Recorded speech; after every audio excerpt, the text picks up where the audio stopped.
Welcome to The Worthy Woman, a podcast for the intuitive, ambitious woman who's ready to regulate her nervous system, reconnect with her body, and rise to the next level of success, health, and purpose. I'm your host, Jo, manual osteopath, holistic coach, and nervous system guide, here to walk with you as you heal from the inside out and create a life and a business that actually feels good. On this podcast, we explore the connection between your body, emotions, subconscious patterns, and your ability to lead, create, and live from your worth. Let's get into today's episode. Welcome back to another episode. My name is Johanna. Welcome to the Worthy Woman podcast. If you are new here, welcome. I hope you enjoy this podcast, this episode. And if you're returning and an old friend, then thank you for being here as always. Today we're going through the fawn response. So we're talking about how people pleasing is killing your energy and your business. This is really for female entrepreneurs. Really anybody can resonate with what I'm about to talk about, but this episode is going to be talking to female entrepreneurs or service-based business owners, people who deal with even people who just feel drained, overwhelmed, and or resentful from overextending themselves, right? So you probably really care about the people that you work with, but you struggle to say no, and you're starting to wonder if your body's exhaustion is somehow connected to your emotional patterns, right? So we are really going to talk about that on today's episode. I would love to know how you guys are feeling though. We are like mid-August now, which is crazy. And I just can't believe how fast the summer has gone. I have been feeling like everything just feels so fast, and it doesn't always feel rushed, but I'm just like, where is the time going, you know? And I don't know if you guys are feeling that way too, but I'm like secretly praying that things kind of slow down a little bit so I can kind of enjoy my summer before it gets cold again. But yeah, we're going to be diving into today's episode, and we're going to take a look at what the fawn response is, signs that you might be stuck in that fawn response, why it's hurting your business, root causes and why you even fawn to begin with, and how you can start to heal that and move through that nervous system response, and how you can start to shift it for yourself. So for today, I hope you get something out of this. Some of you may have been here or may be here because you took my quiz. I have a quiz, a nervous system quiz, that will help you identify if you're a female entrepreneur, business owner. I have a quiz that will help you identify which nervous system state you are typically in. This will kind of be for the most part, your default state. So we typically experience all different types, the fight, flight, freeze, and fawn at different moments. But we typically have one that we resonate with more at a certain period of our life. So for me right now, for example, I can see myself in all of these, but I heavily fall into the freeze category quite often. I've been working to get myself out of that, so I'm finding myself less in it, or not in it for as long. And I mean, that takes time. It takes time to work on yourself. It takes time to shift kind of your patterns, your habits. But yeah, you might find maybe you're in fawn, 75% of the time. So that's going to be kind of more of your, we'll say, default state. So stick around. You're going to learn about the fawn response. You probably will resonate with it, even if you don't do it all the time. It's probably something you've done in the past. And so any of this can be supportive for you. So the fawn response is, in simple terms, it's basically the nervous system's survival mechanism, and it's based on appeasing or pleasing to avoid perceived threat or rejection. So if we think about it, we say yes because we don't want to say no and hurt someone's feelings, or we say yes because we're like, oh, there feels like there's this expectation, I just don't want the conflict, or we say yes because it's just easier to say yes than it is to say no, right? So we can basically, the fawn response is like the yes man. It's the people pleasing tendency. It's the I'll sacrifice myself to support you. And I really feel like this nervous system response comes from a place of survival and the fact that we want to be part of the group. Survival wise, we need to be a part of the group in order to ensure our safety and our survival. Typically, when you're alone out in the wilderness, your chances of meeting a threat, meeting a predator, potentially, we'll say, from a nervous system perspective, like dying, which is what all your nervous system is really worried about. The chances of that go up if we're on our own, right? And so we don't ever want to be shunned. We don't ever want to be the outcast. We don't ever want to be different. And we don't ever want to make people mad so that they don't accept us, right? Because that means that there's this threat to us. And this rejection ultimately can feel to our nervous system like, oh my, like, what do you mean? Like, we got to be a part of the group. We got to be, for survival, we got to fit in, right? And so a lot of times we say yes when we really want to say no. And so in business, this can look a lot of different ways. You'll probably notice this also comes on a lot in your personal life as well. Like, there'll be a lot of crossover. So it can look like over apologizing, especially for things that like aren't maybe really your fault.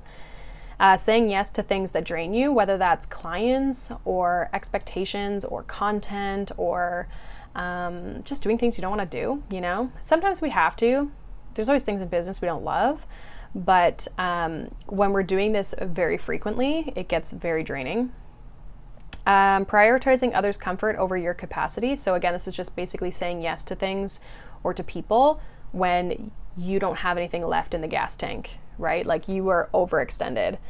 And then also this comes into play when you're avoiding boundaries or conflict. So you're unwilling to set the boundary because you're afraid of, oh my gosh, like this is going to create a bigger problem, and I don't want to deal with it. I want to avoid that at all times, right?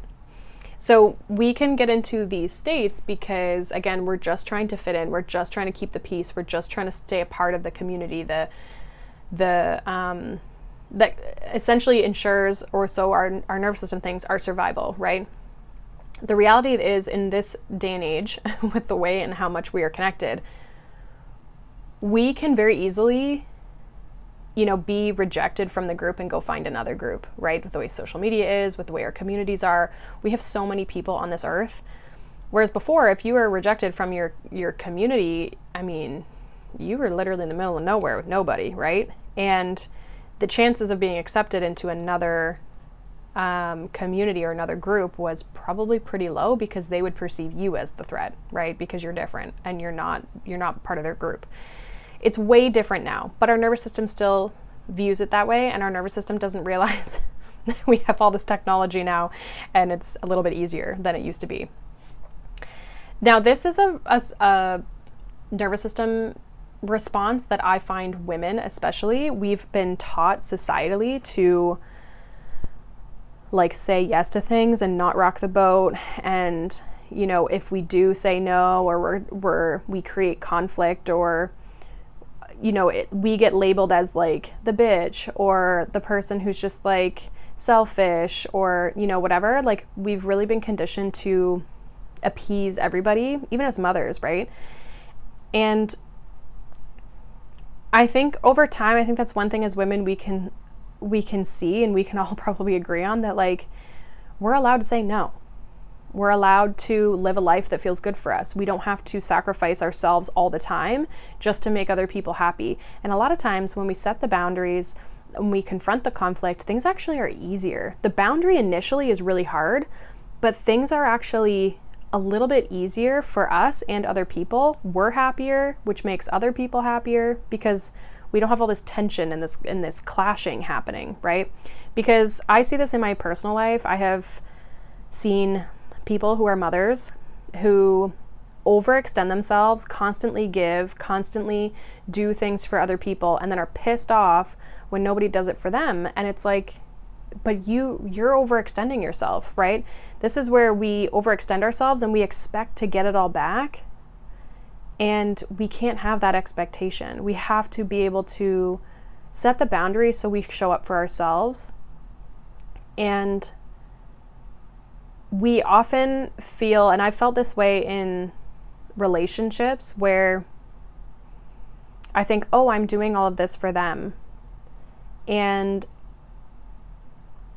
I should get things back. And I think this comes back to that thing where people talk about how, you shouldn't do things out of expectation of getting things back. And a lot of us do, but I find we do that because we're overextended. We feel like you're entitled to an apology, you're entitled to someone helping you, you're entitled to whatever. And it's because you're already overextended and you're already hitting that kind of burnout where you're frustrated, you're resentful, and that's where that expectation starts to come from. It comes from this frustrated place, and that's because you've already overextended yourself, and you probably should have already implemented the boundaries, back a few moments ago to not get to that place. Hopefully that makes sense with how I'm saying it. So what I find with a lot of people with fawning is whether it's a vocal outburst, which I find it's very quiet for a long period of time and then it hits a threshold. But with people pleasing in this fawning response, there's this internal frustration, this internal anger, this internal bitterness and resentment towards the people that they're fawning for. Eventually it'll come out and it's like you hit this breaking point and you're like, I can't freaking do this anymore, right? I can't keep doing things for everybody and not getting anything back in return. And the reality is you will get so much more back when you start setting boundaries in your life, with yourself, with other people, and make space for yourself, right? You don't have to put everyone first. You can say no, right? So that's just kind of like my 2 cents on just that response in general. So some ways that this might be showing up specifically in your business, and signs that you might be stuck in this fawn response. Again, you guys can also, like I said, take that quiz, but some examples are saying yes to clients or projects that feel like a no, and it's out of guilt. So I'll give an example with this. I don't always work into the evening with my clinical practice.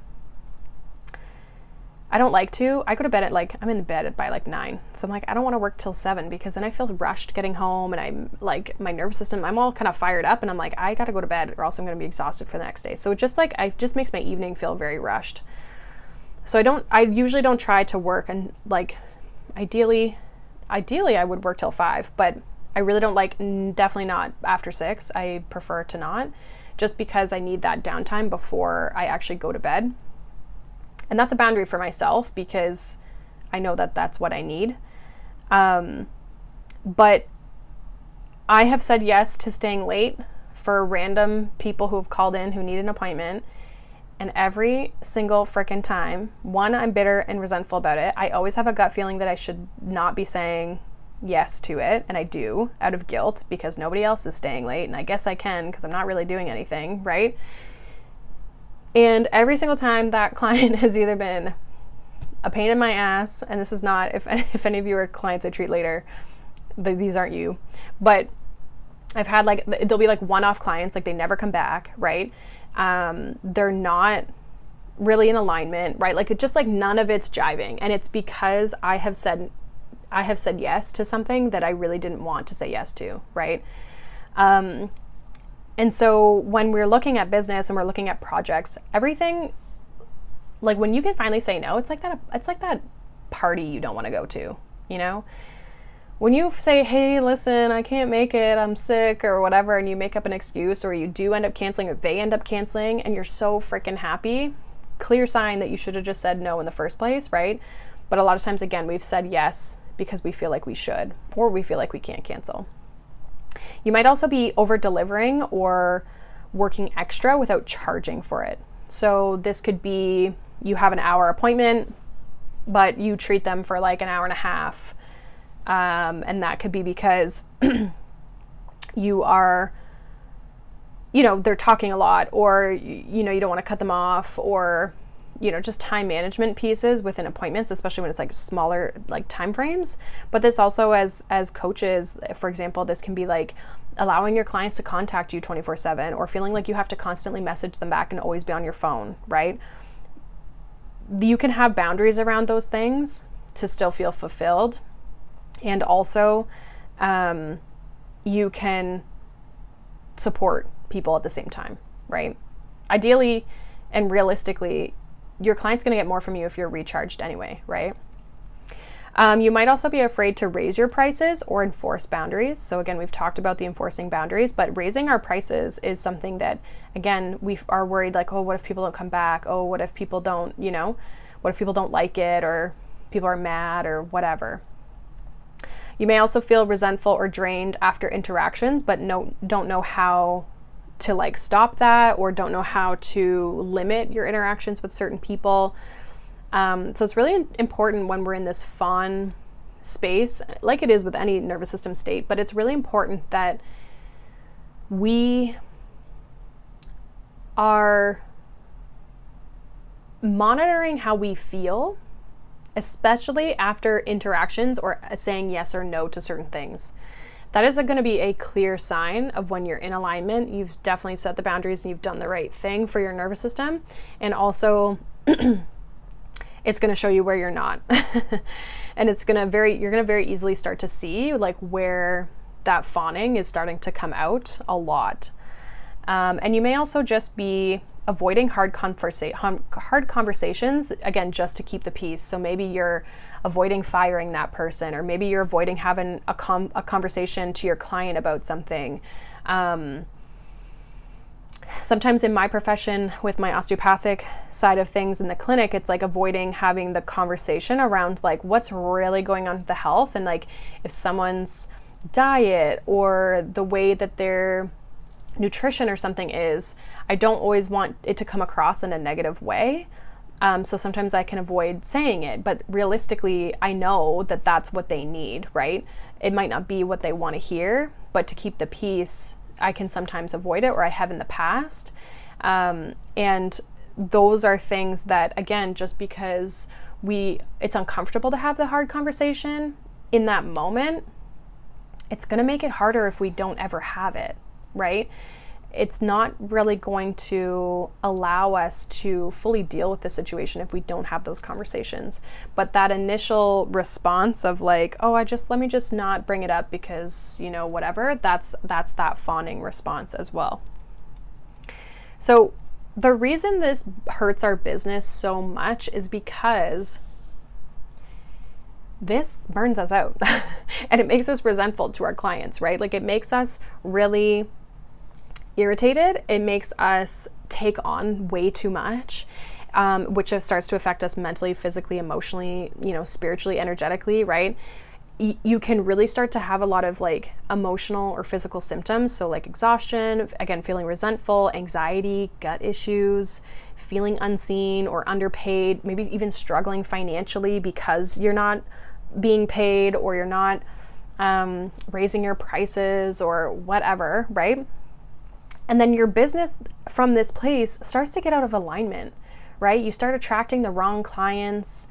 Your capacity is totally maxed out. Like you're just like starting to get to like, again, that burnout space. You start to lose your creative spark. You don't have a passion for what you do anymore, right? Like, and I've felt this way. I love what I do. And there has been times where I'm like, maybe I just need to quit and get like an office job, not that that's going to solve any problems because it's going to come with its own issues. But I know when I feel that way, I am burnt out and I need to just take some time and take some space, right?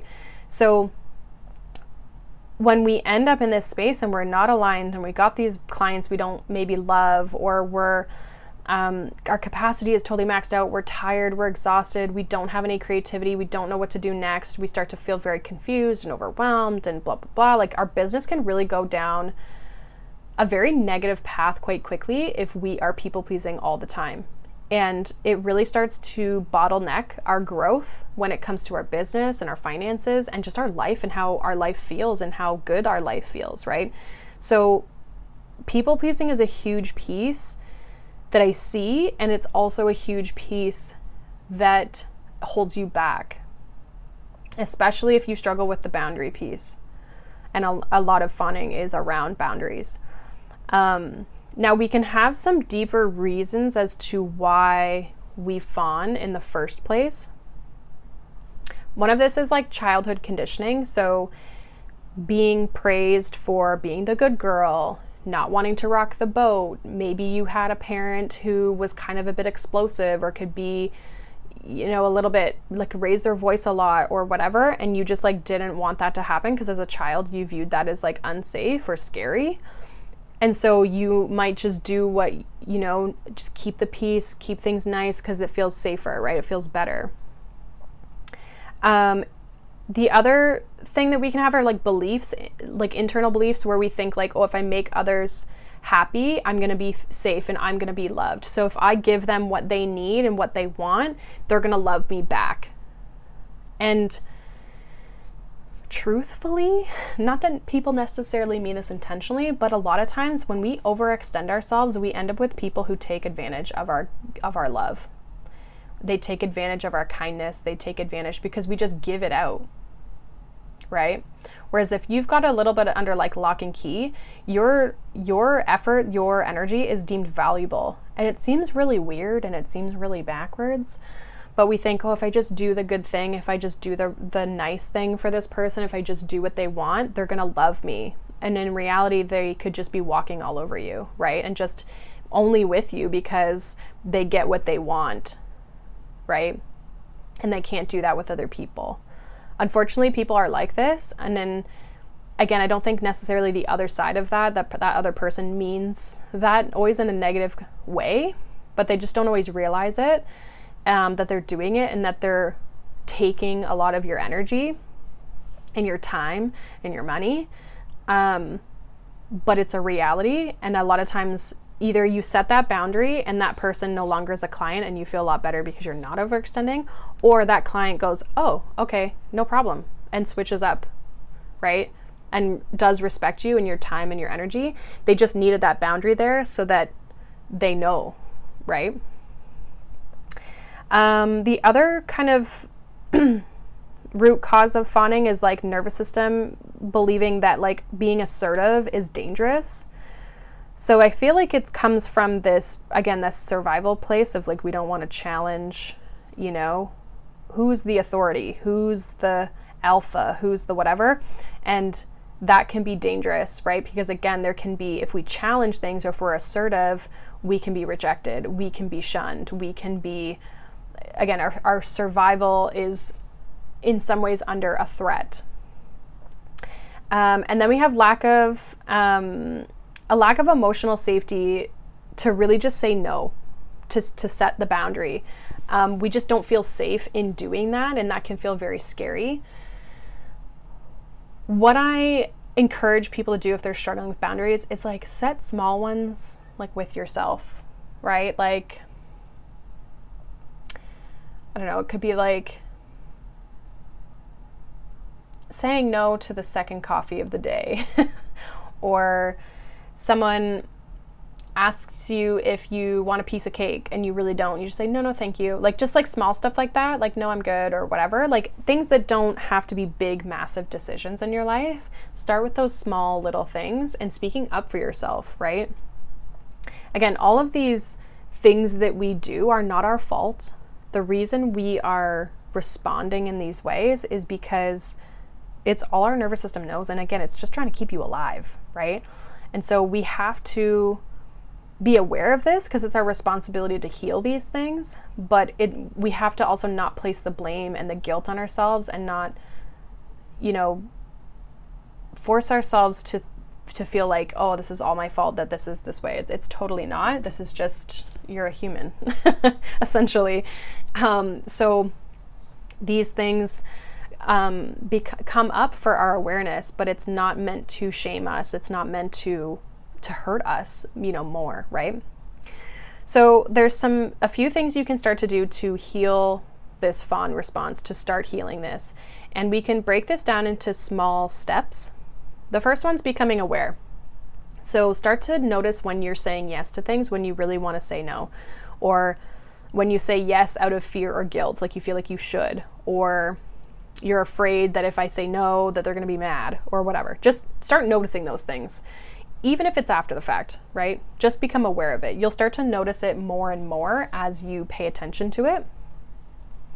The second thing you can start to do is nervous system regulation tools or practices. So things like grounding or orienting yourself in your environment, breath work to feel safe, like in your body, right? Movement, all kinds of things. Like there's so many things you can do for your nervous system, but helping yourself feel more calm throughout the day is going to help you.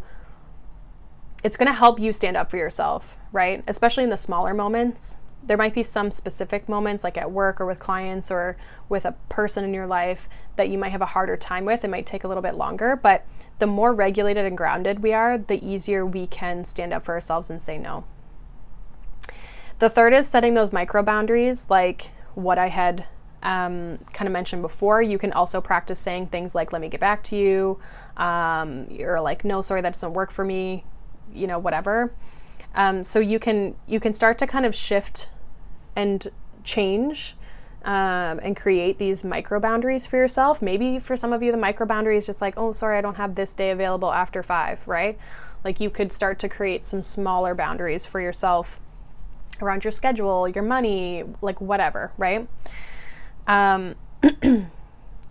Number 4 is reconnecting to really like what you really want to have. So reconnect with your desire. What do you really want to have in your life? Like, what do you want your day to look like?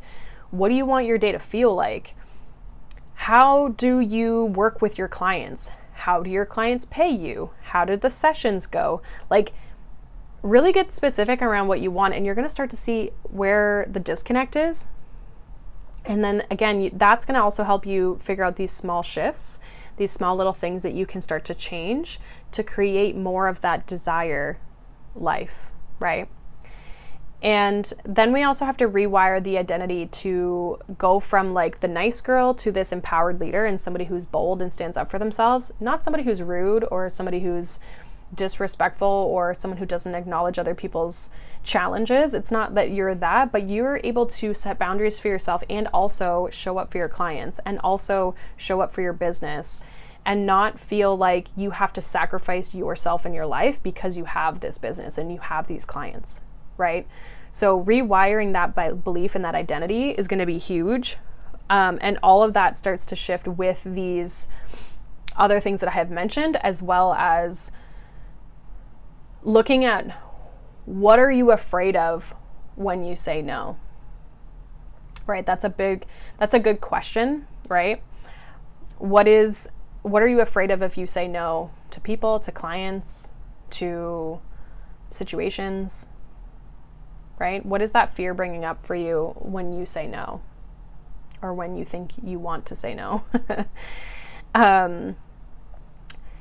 And you can also look at like, where are you saying yes to avoid discomfort? So you can kind of do the flip side of it as well. Like, where am I saying yes to avoid the discomfort instead of honoring what I want or what I need, right? So it's really about starting to put yourself first, really about starting to reflect on this. Where is this showing up in your business and your life? And start to make those small little shifts and become aware of it slowly over time.